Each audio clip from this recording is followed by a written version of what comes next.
এই সরকারের কিন্তু সবচেয়ে শক্তিশালী বাহিনী হলো মব বাহিনী। ইলেকশনটা ফেয়ার হবে কিনা এদেশের মানুষের সন্দেহ, আমাদেরও সন্দেহ। নির্বাচন নিয়ে আসলে নানান রকমের শঙ্কা বাড়ছে, বিশেষ করে যদি আমি জোটের সমীকরণের কথা বলি, সবাই আসলে চেষ্টা করছেন যে নিজেদের জোটটাকে একটু ভারী করার। ইসলামী দলগুলো বলার চেষ্টা করছে তারা আসলে সব দলের ভোট এক বাক্সে নিয়ে আসতে চায়। আপনি জানেন কিনা তালেবানের আমন্ত্রণে আফগানিস্তান সফরে গেছেন মামুনুল হক সহ 7 জন আলেম।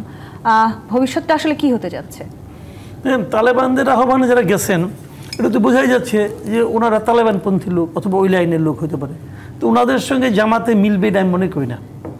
ইসলামী নাম থাকলেই সবাই যে ইসলাম তা না কিন্তু, এবং ওই বিভেদগুলি এমন বিভেদ যে ওটা মেটানো খুব কঠিন, খুব কঠিন। এমনি মনে করেন দুইটা বুর্জুয়া দল, ধরেন আপনার আওয়ামী লীগের সঙ্গে জাতীয় পার্টি অথবা জাতীয় পার্টির সঙ্গে বিএনপি, এগুলিতে মনে করেন ছাড় দেওয়া খুব সহজ, কিন্তু ইসলামী দলগুলির পক্ষে ছাড় দেওয়া খুব কঠিন।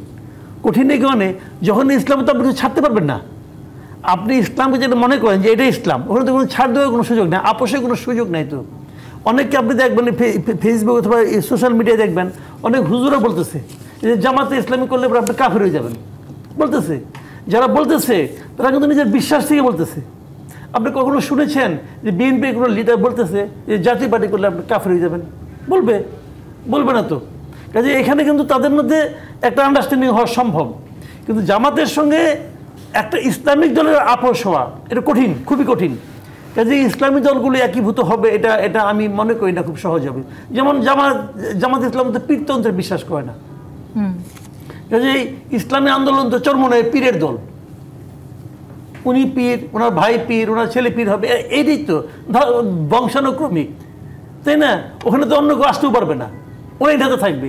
তো এটা কি জামাত মানে? আসলে মানে না তো। এখন যদি বলেন যে না আমি ইলেকশনের স্বার্থে আমি নীতির বিসর্জন দেব, আপনি নীতির বিসর্জন অথবা আপোষ, এই দুটার কোনোটাই তো ইসলামের পক্ষে সম্ভব না যদি আপনি ইসলাম মানেন। এটা কঠিন কিন্তু। কাজে ওটাতে খুব বড় একটা জোট হয়ে যাবে, এটা আমার কাছে। কিন্তু তারা আবার এনসিপি এবং এবি পার্টিকে তাদের নিজেদের জোটে ভেড়ানোর চেষ্টা করেছে, এবং সেটি আমরা দীর্ঘদিন ধরে শুনেও এসেছি। হঠাৎ করে যখন তারা যুগপৎ আন্দোলন শুরু করলো, আমরা দেখলাম এনসিপি বা এবি পার্টি কেউই তাদের এই যুগপৎ আন্দোলনে যোগ দেয়নি। এই কারণে যে দাবিগুলো, তাদের 5 দফা দাবি, এই দাবিতে মানে খুবই গুরুত্বপূর্ণ একটা দাবিতে এনসিপির সঙ্গে জামাতে একটা পার্থক্য আছে। সেটা হলো এনসিপি চাচ্ছে যে কেবল উচ্চ কক্ষে পিআর, আর জামাত বলছে উচ্চ কক্ষ এবং নিম্ন কক্ষ 2 জায়গাতে পিআর সিস্টেম চালু করতে হবে। এটা হচ্ছে একটা বড় বিরোধ। কাজে এই বিরোধ থাকলে পরে তারা কীভাবে আপনার একসঙ্গে যুগপৎ আন্দোলন করবে? এটা কঠিন, যে কারণে তারা এর সঙ্গে আসেনি। শোনেন, আন্দোলন হওয়া, এই যে বিক্ষোভ হচ্ছে, 3 দিনের বিক্ষোভ হচ্ছে, এগুলো নিয়ে ঝামেলা আছে। ঝামেলা যেমন আমি একটা কথা বলি আপনাকে, যেমন ধরেন তারা বিক্ষোভ করেছে, আমি যদি জিজ্ঞাসা করি আপনি কার জন্য, কী জন্য বিক্ষোভ করেছেন? বিক্ষোভটা কেন? দাবি আদায়ের জন্য। তো দাবিটা কে আপনাকে পূরণ করবে? দাবি পূরণ করবে কে? গভর্নমেন্টের সবচেয়ে পাওয়ারফুল কে? ইউনুস। তো আপনি তো ইউনুসের সঙ্গে লন্ডন, আমেরিকা যাচ্ছেন ভাই, 24 ঘন্টা একটা প্লেনের মধ্যে থাকবেন তাহের সাহেব, তো ওখানে আলাপ সালাপ করলেই তো হয়ে যায়। তো আপনি ওখানে আলাপ করেন, পাশাপাশি বসবেন, চা বিস্কুট খাবেন, ওই সময় আলাপ শেষ করে ফেলে তো হয়ে যায়। তো আপনি আমাদের মতো পাবলিকরে কেন আপনি কষ্ট দিবেন বিক্ষোভ করে? এটা কেন রে ভাই? আমি এটা কোনো আগামাথা পাই না। তারা আসলে তাদের রাজনৈতিক শক্তিটা প্রদর্শন করার চেষ্টা করছেন কোনো না কোনো ভাবে, যে তারা আবার বলছেন যে তাহলে বলেন আপনি যে আমি শক্তি প্রদর্শন করতেছি, তাহলে আপনি ওইটা বিক্ষোভ করেন কেন? 5 দফা দাবি কথা বলেন কেন? আমাদের সঙ্গে নাটক করেন ভাই, এই নাটক করাতে ব্যাপার নেই, পাবলিক তো সব বুঝে। এই যে আমি প্রশ্নটা আপনাকে করলাম, আপনি যে কোনো পাবলিককে জিজ্ঞেস করেন সেও বলবে ভাই সরকার তো তোমরা আসো, তো তোমরা কার কাছে বিক্ষোভ করতেছো? তোমরা কারে বলতেছো? তোমরা বলবো হ্যাঁ আমি বিএনপি কি বলতেছি, ওকে বিএনপির মহাসচিব তো আপনার সঙ্গে থাকবে সময়, বলে বলে তার সঙ্গে আলাপ করেন, মিটমাট করেন। কিন্তু গোলাম পারভেজ এটাও বলেছেন যে সরকারের চাপে পড়ে শুভঙ্করের ফাঁকির দিকে যাচ্ছে, সব আলোচনা সফলতার কোনো সম্ভাবনাও তারা দেখতে পাচ্ছেন। কে দেখতে পাচ্ছে না? জামায়াত ইসলামী। এটা তো খুব স্বাভাবিক, আমিও দেখতে পাচ্ছি না। ওটা কি হবো? ওটা তো হবো না। আমি এটা শুরু থেকে বলতেছি, আপনার সঙ্গে অনেক টকশো করছি ভাই, এই সংস্কার আমি শুরু থেকে বলছি এটা কিছু হবে না। মিলাই নেন। তার মানে এই জটিলতা আসলে আরো বাড়তে যাচ্ছে কিনা? নীলোফার চৌধুরী মনি, বারবার আসলে রাজনৈতিক সমীকরণ, ভোটের সমীকরণ নিয়ে আমরা আলোচনা করছি, কিন্তু যত দিন এগিয়ে আসছে নির্বাচনের আমরা দেখছি সেই সমীকরণটা পাল্টে যাচ্ছে। অনেকে আবার এটিও বলার চেষ্টা করছেন আসন ভাগাভাগি নিয়ে এক ধরনের দর কষাকষি চলছে, এবং সেই দর কষাকষি যতটা না আসলে সামনে হচ্ছে ততটা বন্ধ দরজার পেছনে হচ্ছে।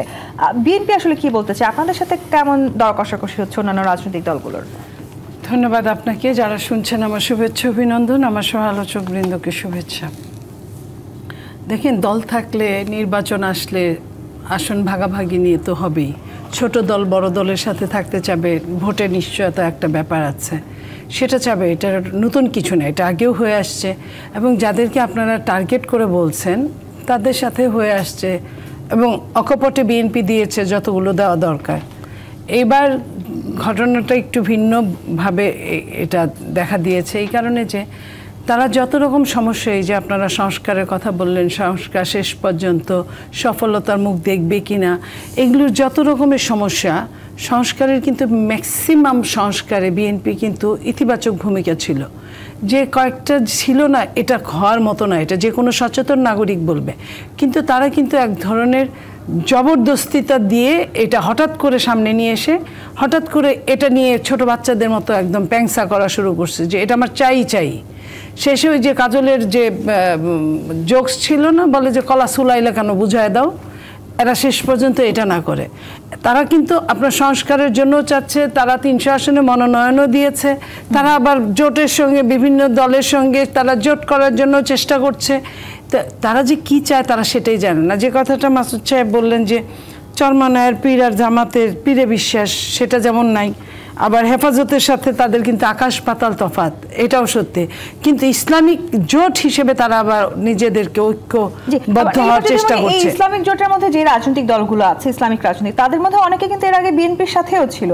তারা কি তাহলে আসলে এখন বিএনপি থেকে দূরে? আমরা এটাই আমাদের কাছে শুভঙ্করের ফাঁকি লাগছে এই কারণে যে আপনার যার সাথে আদর্শগত মিনিমাম কোনো মিল নাই, এখানে সবগুলো ইসলাম ধর্মভিত্তিক দল, কিন্তু এক একজন, কেউ মৌদুদিপন্থী, কেউ আপনার সুন্নি, কেউ শিয়া, কেউ এরকম বিভিন্ন ইসে থেকে তাদের একজন আরেকজনকে ধর্মারো কাটো এরকম অবস্থা। যেমন ধরেন কতগুলো আপনার ভাঙা হয়েছে আপনার মাজার, সেই মাজার যারা পীরের যারা কাজ করছে, পীরের যারা রাজনীতি করছে, তারা কিন্তু একসঙ্গে মিলে যাচ্ছে।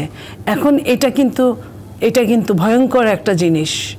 এটা কোনো রাষ্ট্রের জন্য ভালো কোনো জিনিস না। আরেকটা জায়গাকেও খুব ভয়ঙ্করভাবে বলার চেষ্টা করছেন, সেটা হচ্ছে জাতীয় পার্টি বিএনপির হয়ে আসলে কোনো না কোনোভাবে নির্বাচনে যদি ফিরে আসে, সেক্ষেত্রে আবার আওয়ামী লীগেরও ফিরে আসার এক ধরনের সম্ভাবনা আছে কিনা? জাতীয় পার্টি বিএনপির হয়ে কাজ করবে, জাতীয় পার্টি বিএনপি এটা মনেও করে না, বিএনপি এটা চিন্তাও করে না, বিএনপি এটা চায়ও নাই। কিন্তু যখন সবগুলো দলের কথা যখন 1 বছর পরে, 1.25 বছর পরে কথা বলছে, তখন তো বিএনপি স্বাভাবিকভাবে বলছে তাহলে আমরা নির্বাচনটা কার সাথে করব। ধরেন যে 28টা দলের কথা প্রশ্ন আসছে যে একসাথে তারা ছিল, 28টা দলকে যদি এইখানে ব্যানিশ করে দেওয়া হয়, যে ইলেকশনের জন্য তাদেরকে স্থগিত করা হয় বা তাদের নিষিদ্ধ করা হয়, তাইলে আপনার থাকবে কারা? এই আমরা আর মামুরা। তো মামুরা যদি বলে যে আমরা নির্বাচন করব না, তাহলে বিএনপি কি আবারও সেই অশনি সংকেতের দেশের মধ্যে পড়ে যাবে না? আপনার নির্বাচন তাদের কথা মতো উঠতে হবে, বসতে হবে। এরকম করে তো একটা দেশের পলিটিক্স চলতে পারে না, একটা দেশের গণতন্ত্র চলতে পারে না। গণতন্ত্রের জন্য প্রত্যেকটা দলকে, আপনার দল যদি অপরাধ করে দলের বিচার হবে, এটা বিচার বিভাগীয়। বিএনপি কিন্তু এই কথাটাও বলছে যে আমরা বিচার বিভাগীয় সমাধান চাই, আমরা কোনো নির্বাহী প্রধানের কথায় এটা বন্ধ হোক সেটা আমরা চাই না। তো নির্বাহী প্রধানের কথায় বন্ধ হয়ে যে নির্বাহী প্রধান, আপনার মনে পড়ে যে আওয়ামী লীগ বন্ধ, আওয়ামী লীগ স্থগিত না আওয়ামী লীগ নিষিদ্ধ, এটারই উত্তর আজ পর্যন্ত দিতে পারে নাই তারা।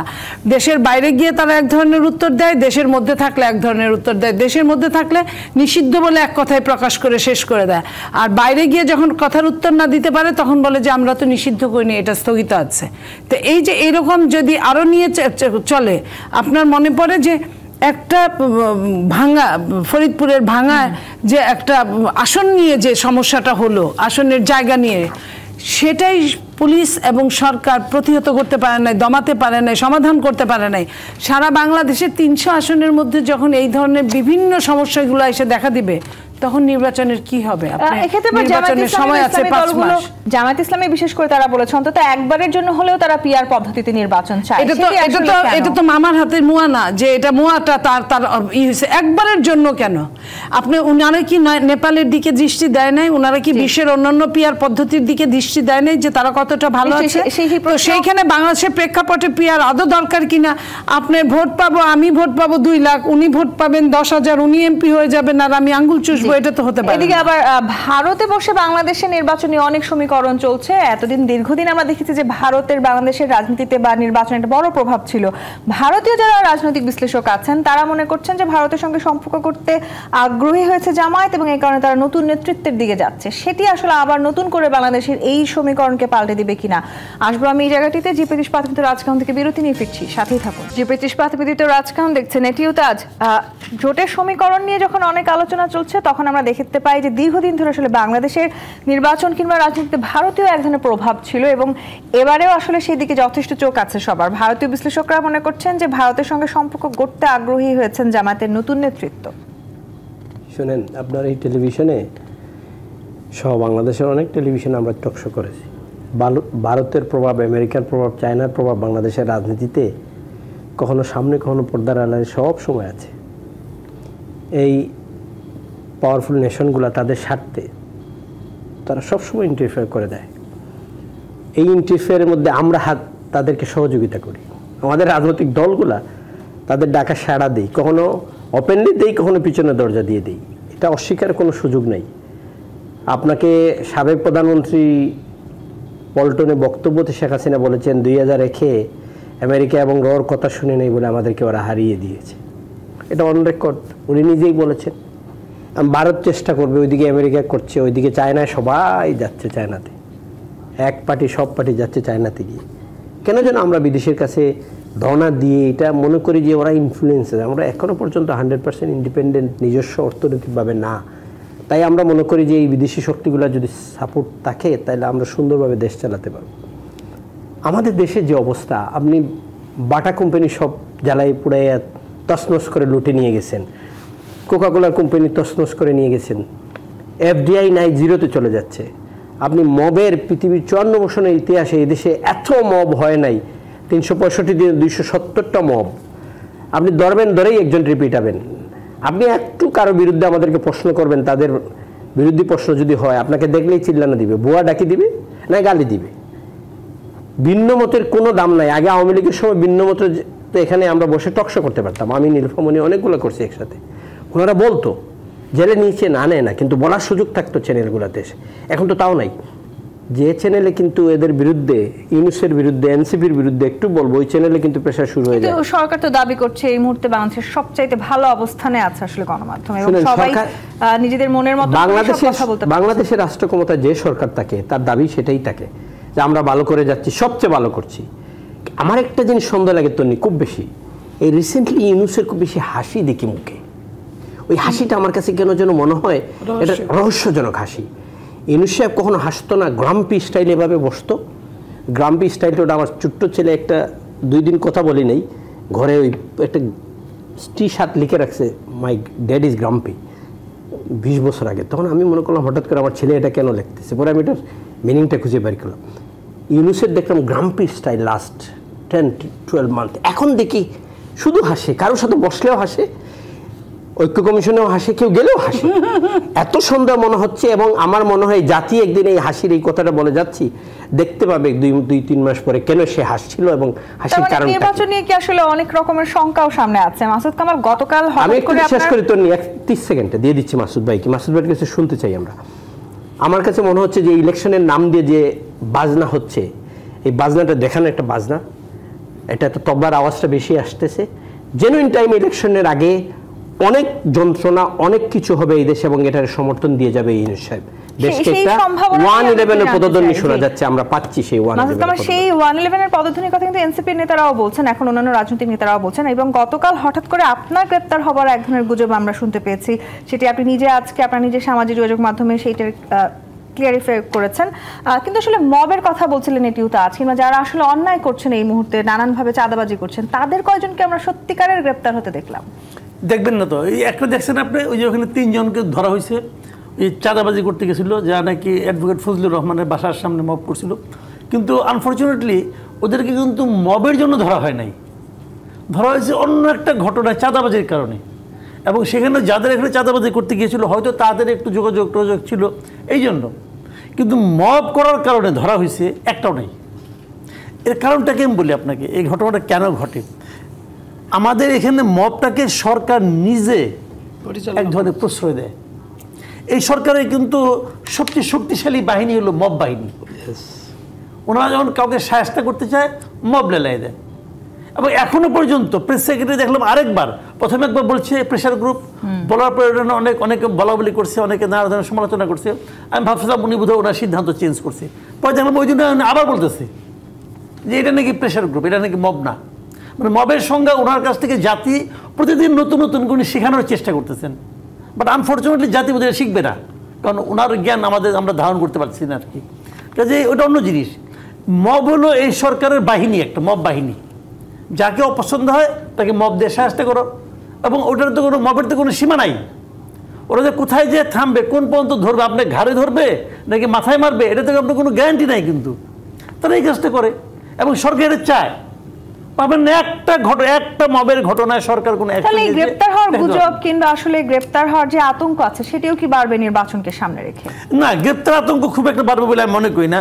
মবটা বাড়বে, আর গ্রেপ্তারের টুকটাক বাড়বে। টুকটাক বাড়বে মানে নানা ধরনের একটা গ্রেপ্তার করে মানুষকে ধমক দেওয়ার চেষ্টা করবে, এটুকু আমি বুঝি।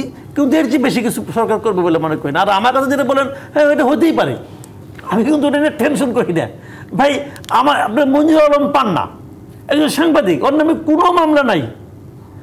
ঢাকা ইউনিভার্সিটির প্রফেসর হাফিজুর রহমান কার্জন, ল বিভাগের প্রফেসর, কিন্তু মানে আমাদের আসিফ নজরুল সাহেবের প্রফেসর, ওই ডিপার্টমেন্টের প্রফেসর উনি, ওনার একজন কলিগ। আসিফ নজরুল সাহেবের মনে কি একবার ওই জাগলো না যে কার্জনকে আমি এত বছর চিনি, সে এই কাজ করতে পারে কিনা? সে একটা গোল টেবিল বৈঠকে গেছে, ধরে নিয়ে গেলেন। এবং মানুষ যদি সরকার বিরোধী, রাষ্ট্র বিরোধী কোনো ষড়যন্ত্র করে, এটা কি ওপেন গোল টেবিল বৈঠক করে কয় নাকি ভাই? আজকাল ষড়যন্ত্র করার জন্য এগুলি লাগে, এটা করলেন এবং মানুষ খুশি হলো। আপনারা নিজেদেরকে কি মনে করেন? আপনারা কি মনে করেন যাই না, মানুষকে কি বোকা মনে করেন? কিন্তু আবার ঠিক না। নির্বাচনী সমীকরণকে পাল্টে দেওয়ার জন্য নানানমুখী চাপ আসে এবং সেটি আসলে দেশ থেকে শেষ করে আপনাকে, নির্বাচন ভাই ফেব্রুয়ারিতে হবে এটা আমার ধারণা, তাই না? এখন ওনাকে জিজ্ঞেস করেন। যদি নির্বাচন ফেব্রুয়ারিতে হয়, সেই ভয়টাই আসলে যে রাজনৈতিক বা ইসলামী ভিত্তিক যে রাজনৈতিক দলগুলো জোট করার চেষ্টা করছে, বিএনপিকে আসলে কোনো না কোনোভাবে আটকে দিতে হবে, সেটি তাদের একমাত্র লক্ষ্য কিনা। এবং তারা এটিও বলেছে যে বিএনপি মনে করছে যে সামনের নির্বাচনে আপনাদের একচ্ছত্র আধিপত্য বজায় থাকবে এবং সেই হিসাবটি আসলে তারা পাল্টে দিতে চায়। পারবে কি? দেখেন, এই যে এতক্ষণ আপনি যে কথাগুলো বললেন, এটা হলো সারমর্ম। এই যে এখন যেটা বললেন, কারণ এই কারণেই মৌলবাদ শক্তি বন্ধুত্ব করছে, এই কারণগুলোর জন্যই। এবং মৌলবাদ সবসময় যে কোনো ধর্মের হোক, যে কোনো এখানে রেসিজম আসুক, যেটাই আসুক, তারা কিন্তু তারা একজন আরেকজনের পরিপূরক হয়ে থাকতে চায়। তো সেই জায়গায় ওই সব মিলে আমরা যে দুই একটা সিমটমও দেখেছি বাংলাদেশে, আমি নাম নাই বললাম, সিমটমগুলো এরকম দেখানো হয়েছে যে একদম সূক্ষ্মভাবে ইঞ্জিনিয়ারিং হবে, সূক্ষ্মভাবে অনেক কিছু করার চেষ্টা হবে। এখন যদি বিএনপি ওইভাবে তটস্থ না থাকে, ওইভাবে যদি সজাগ না থাকে, বিএনপির যদি ওইভাবে জনবল না থাকে, আমি এই জনবল মানে এইরকম না যে সামনে অনেক হাজার লোক দেখলাম, আমি বিশেষজ্ঞ জনবলের কথা বলছি।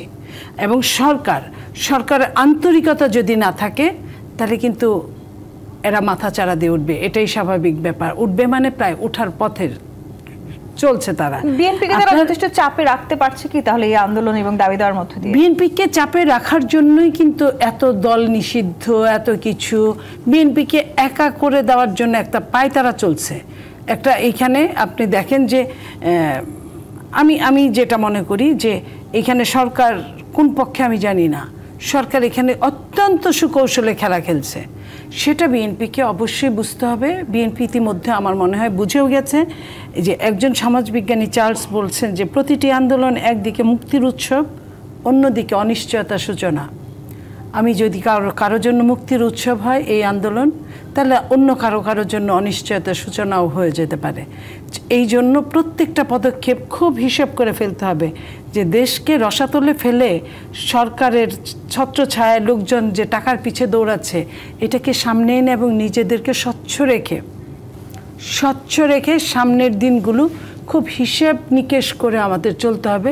নইলে এটাও যেমন সত্যি তাজ সাহেব বলেছে নির্বাচন হওয়ার অনিশ্চয়তার মধ্যে বাংলাদেশ, ঠিক তেমনি এটাও সত্যি যে নির্বাচন হতে পারে কিন্তু চরমভাবে ইঞ্জিনিয়ারিংয়ের মাধ্যমে। জি, কিন্তু ইসলামী আন্দোলনগুলো যারা করছে কিংবা আসলে এই রাজনৈতিক দলগুলো তারা বলার চেষ্টা করছেন তারা আসলে একটি শক্তিশালী নির্বাচনী জোট গঠন করতে চান এবং তাদের এই জোট গঠনের মূল লক্ষ্যটা হচ্ছে পিআরএ নির্বাচন আদায় করে আগামী সংসদে শক্তিশালী অবস্থান তৈরি করা।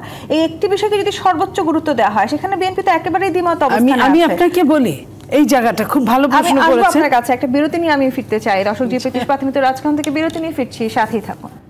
জি ব্রিটিশ প্রাথমিক রাজকাহন দেখছেন। নীলুফার চৌধুরী মনি প্রশ্ন রেখেছিলাম যে জোট গঠনের মূল লক্ষ্য হিসেবে আসলে এই ইসলামিক দলগুলো বলার চেষ্টা করছে সেটি হচ্ছে পিআর এর পদ্ধতিতে নির্বাচন আদায় এবং সে কারণে তারা এক ধরনের শক্তিশালী অবস্থান সৃষ্টি করতে চায়। এই জায়গাটিতে বিএনপির সাথে তাদের মত পার্থক্য একেবারেই শক্তিশালী পর্যায়ে আছে। সেক্ষেত্রে নির্বাচন নিয়ে আবার নতুন করে শঙ্কা আরও বাড়ছে কিনা? দেখেন, একটা দলে দলে মানে মেন্টালি না মিললে কিন্তু একসাথে হয় না, একসাথে আপনার জোট করা সম্ভব হয় না। এদের সাথে আকাশ পাতাল ব্যবধান তাদের আদর্শ নিয়ে। এখানে আদর্শ বিন্দুমাত্র নাই, শুধুমাত্র নিজেদের স্বার্থের জন্য তারা এক হচ্ছে। সেই স্বার্থটা কি? এই ইসলামিক এই যে চরমুনায় তাদের অনেকগুলো ভোট আছে, তারা মনে করে সেই ভোট ধরে হয়তো বা এককভাবে তারা কয়টা এমপি হতে পারবে কিনা সন্দেহ আছে, কিন্তু যখন ভোটগুলো যোগ হবে তাদের হোক, হেফাজত হোক বা জামাত হোক, তারা বেশ কিছু আসন পাবে। সেই আসনের জন্য তারা কিন্তু তাদের আদর্শের সঙ্গে বেইমানি করেছে, আদর্শ ভুলে গিয়ে তারা কিন্তু এক হয়েছে। তো তারা সব কিছুই করতে পারে। এইখানে জোট তারা করতে পারে, তারা দেশের ডেস্ট্রয় করার জন্য ষড়যন্ত্র করতে পারে, তারা এটা নিয়ে মাঠে নামতে পারে খুব সিরিয়াসলি।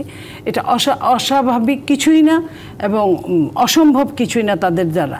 আমরা এখন দেখা ছাড়া এই মুহূর্তে আমাদের আর কিছু বলতে পারি না আমরা যে তারা টিকবে না, টিকতে পারে না, কারণ তারা জেনে বুঝেই আসছে। কিন্তু যে অস্থিতিশীল পরিবেশ বা পরিস্থিতির আসলে আমরা আশঙ্কা করছি সেটি যদি তৈরি হয়, রাজনৈতিকভাবে সবাইকে মাসুল দিতে হবে, সেটিও তো সত্যি।